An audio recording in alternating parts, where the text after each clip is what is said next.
Alright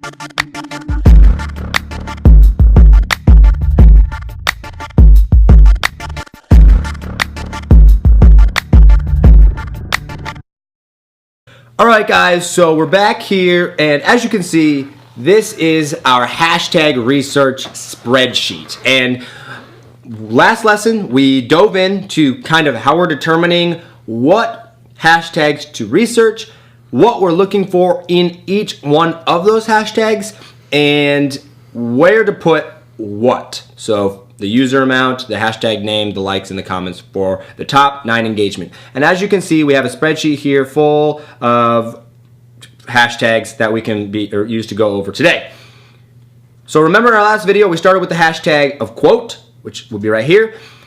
And we had 37 million users, about 7,000 likes, 50 comments. Then we went to quotes, 32 million, 5,000 likes, 40 comments.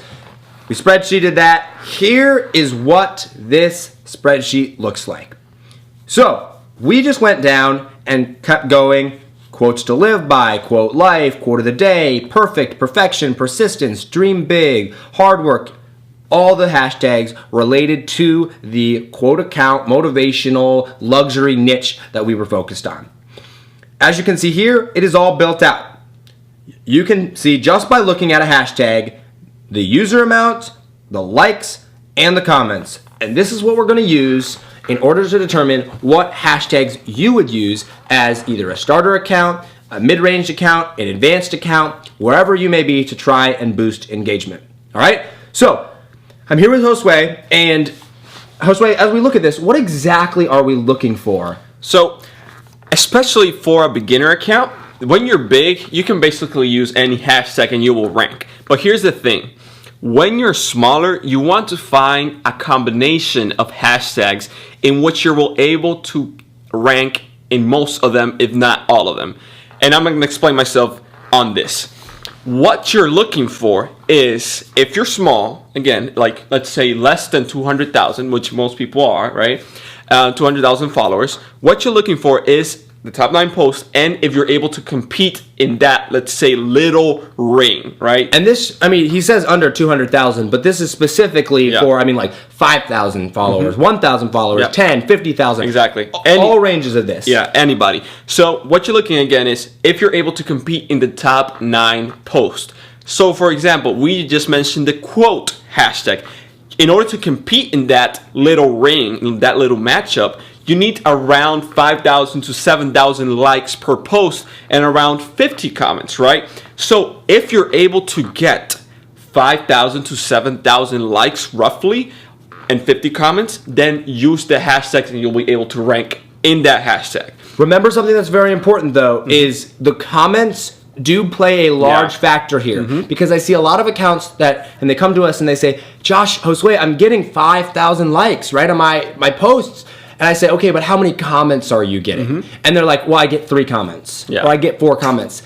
Comments play a bigger factor in engagement and driving up in the algorithm than likes do by a pretty large margin. So if you're getting 2 or 3 comments, you're not going to be able to compete in a hashtag that you get the same amount of likes in, but that has 50 comments. Exactly. So again, make sure that you're looking at the hashtags and seeing which one am I able to compete in. You're not going to be able to compete in quote with a 500 follower account. No, that's not going to happen. No way. Maybe with a 200,000 follower account, you'll be able to compete in that. But with in that hashtag, in that hashtag. But with in quotes, you will not be able to compete with a 500 follower account. So make sure you use hashtags that you're able to compete in. Now, the next question that arises is, am I going to use hashtags that are always small? And the answer to that is no. You do not want to use hashtags that you're able to compete always. And here's why. Hashtags have a domino effect. And this is why. When you're using smaller hashtags, you're probably going to be able to rank pretty quickly in that particular hashtag. When you rank in that particular hashtag, you're going to drive engagement up from that hashtag. But what happens, remember you have 30. That's just one. What happens to the number 2 hashtag? The engagement that you got on number 1 hashtag is going to drive the engagement up in the second, in hashtag number 2. And you're going to be able to rank up a little bit more in the top 9 posts. Staircase effect. You want to start at the bottom, that base, 2, 3, 4, maybe 5 hashtags that you can just dominate it and get in the top posts every single time. But you're using that to be able to help rank that post in the next level up of hashtags. So maybe you have 2 or 3 hashtags in the 10,000 user hashtag, you have 2 or 3 in the 50,000 user, 2 or 3 in the 100,000 user, and then that's 10 hashtags. Well, you're using that bundle to bump you up now in the million or 2 or 3 million user hashtag realm. You want to create a staircase effect, a stair step, like a ladder effect to drive it up. Because it's going to take a while to get into the top 9 on a 10 or 20 million user hashtag. It's not going to happen in 15 seconds like it would, on a 5,000 user hashtag.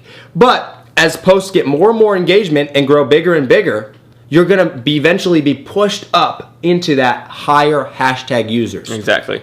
So remember, you want, again, to dive into the hashtag region. This is why it's so important, because you will not be able to find smaller hashtags that easily. Like, you will have to do the research and find them. And as he was saying, like, users, the amount of users play a big amount, and it determines if it's a smaller hashtag, if it's popular or not. It helps determine, but again, the determining factor that's going to determine whether you use the hashtag or not is the engagement, not the amount of users that are in the hashtag itself. The amount of users that are in the hashtag itself helps because it tells you how many users are seeing the hashtag on a regular basis, more or less. But the determining factor, the final determining factor, is the engagement on the hashtag and if you're able to compete in it. That's huge. That's huge. And because, guys, here would be ideal.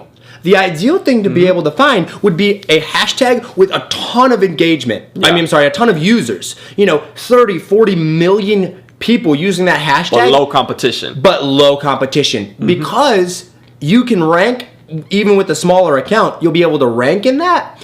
But you're going to also have a massive amount of exposure because the amount of users is very high. So, going back to our spreadsheet here, you can see the spreadsheet. You might look at these 37 million user amounts, 7,000 likes, 50 comments. That's pretty high, right?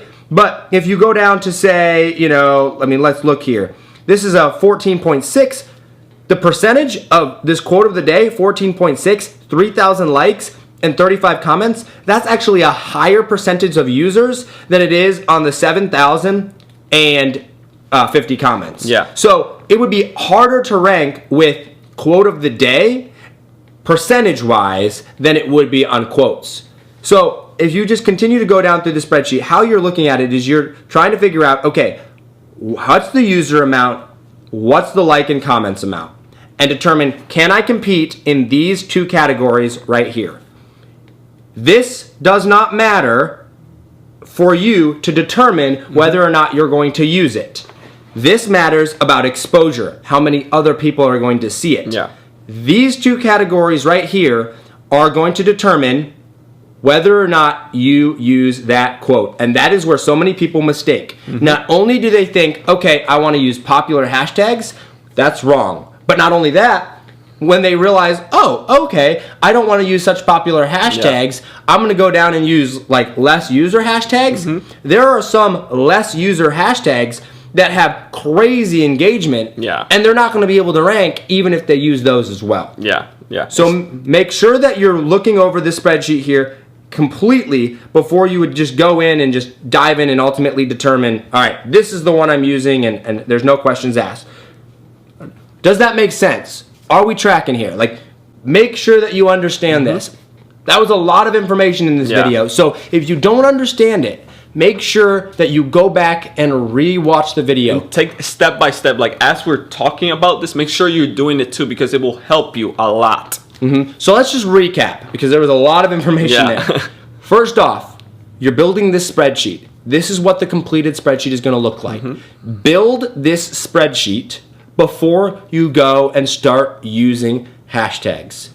This spreadsheet is based off of your hashtags used by competitors and influencers, which we know you're competitors and influencers because you've already built that spreadsheet. We went over this.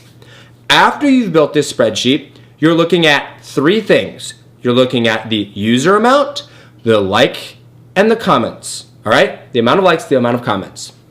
The user amount is how many people are using it. The likes and the comments are the engagement. For determining whether or not you're going to use it, you are looking at the engagement. These two columns right here. All right? If you can compete with likes and comments, very key, likes and comments, then I would highly, highly suggest using that hashtag. Yeah. Because you will be able to rank very quickly, effectively, and consistently. You want to pick hashtags that give you a stair-step effect, so don't choose all of your hashtags in one engagement amount. Start at the bottom, work your way up. Yeah. For branding purposes, it's kind of a bonus tip. It is important to use 1 or 2, maybe even 3 super high hashtags to kind of tell Instagram, once again, your hashtags determine whether or not you show up in someone's feed, to let Instagram know what exactly it is your account is about. So if you are a quote account, use the hashtag quote or quotes. Use the hashtag motivation, because that is what's ultimately going to tell Instagram what your account is about. Exactly.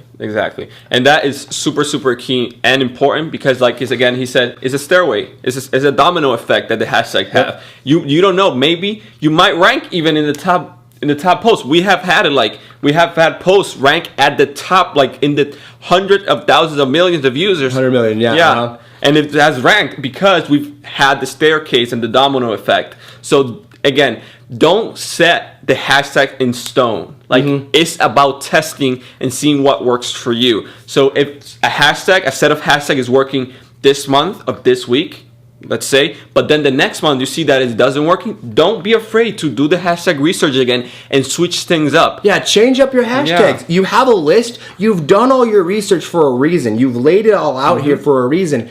Don't just pull 30 hashtags from it and say, these are my 30. Yeah. That might work for a week or a month. Or even 6 months. It might. But if it stops working, re-look at what your engagement is. Re-look at, okay, do I need to change up anything? Has the user engagement changed? So for example, maybe pull 10 hashtags that you have on the list and verify that the user engagement is still the same, that it hasn't gone up or down, and just verify that, because you always want to stay on top of things. I would suggest putting this in like a Google Drive, like a Google document, like a Sheets, because you can log in from anywhere and be able to see it on any device. And if you update it one place, it updates everywhere. Yeah. Okay. Yeah. So that's very, it's very helpful. And as you grow, your engagement will obviously grow. So you want to change your hashtags anyways as you keep growing to have more bigger hashtags, because you're going to be able to rank in those. So your account is going to keep growing and growing. It's all about this domino snowball effect. As you grow, you can rank in higher hashtags, and as you rank in higher hashtags, you're going to grow even faster and even more. Exactly. So it's this domino effect that as you grow, you're going to grow even more. So don't get discouraged if you're not seeing the traction at the beginning, especially. Exactly. It can happen at the beginning. And we've proven that over and over again. If you know what you're doing and you really do the research, you can have crazy success right at the beginning. However, don't be discouraged if you hit 1,000 followers super fast and then it dies off. All right? Just stay with it, do the research, and make sure that you're constantly updating your spreadsheet, constantly updating your hashtags as you grow. You're not going to use the same hashtags for a 10,000 follower account as you are for an 100,000 follower account. 99 times out of 100. All right, guys, that's that for hashtag research. So make sure, even though it's so painfully boring, you do this. I cannot tell you, it makes you want to go to sleep. All right, get a cup of coffee. Put some music on. Yeah, kind of get in the mode and sit down and do this. But once you have these built out, you got to build this out for each account. If you got 3 accounts, you got to do it for each of the accounts. Unless they're in the same exact niche and they're the exact same layout and style of the account. Right. Now, that being said, if you have a luxury account and a motivation account, a lot of the hashtags are going to be similar, right? But just make sure that you're not overlooking any hashtags and just being like, oh, this is going to work and this one's not. It doesn't work, I promise you. I've tried it. All right, guys, we'll see you in the next lesson. Do this. So critical. We cannot stress it enough. Please, if you're going to do something, make sure you do the market research. It is super crucial. The most important part of, I truly believe the most important part of growth, especially when you're small, is using the proper hashtags. All right, see you in the next lesson. Bye-bye.